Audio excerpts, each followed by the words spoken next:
नमस्ते दोस्त, आप लोग का स्वागत करती हूँ अपने यूट्यूब चैनल पर। आप लोग के सामने एक कारवा गीत गाने जा रही हूँ। अच्छा लगे तो हमारे वीडियो को लाइक, सब्सक्राइब, शेयर जरूर करिएगा। कमेंट में जरूर बताइएगा कि हमारा गाना कैसा लगे।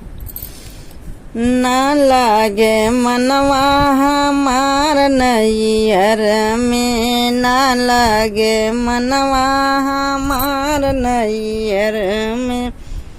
पहिला संदेशा ससुर जी कया, पहिला संदेशा ससुर जी कया। ना मिले डोलिया कहार नैयर में, ना मिले डोलिया कहार नैयर में। ना लागे मनवा हमार नैयर में, ना लागे मनवा हमार नैयर में।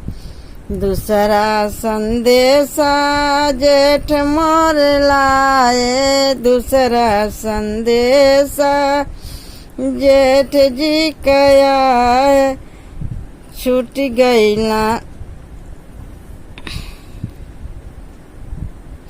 छूट जई है रहिया हमार नैयर में, छूट जई है रहिया हमार नैयर में।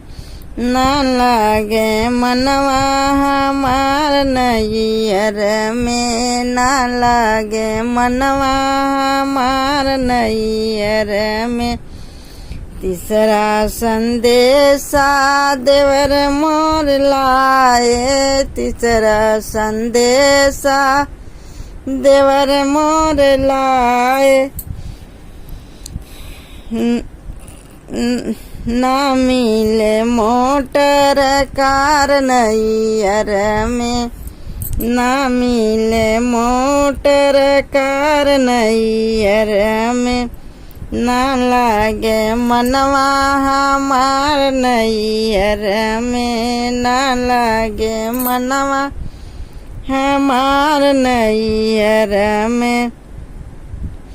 पांचवा संदेशा बलम जी कया, पांचवा संदेशा बलम जी कया। चल दिहनी अपने ससुर नैयर से, चल दिहनी अपने ससुर नैयर से। ना लागे मनवा हमार नैयर में, ना लागे मनवा हमार नैयर में।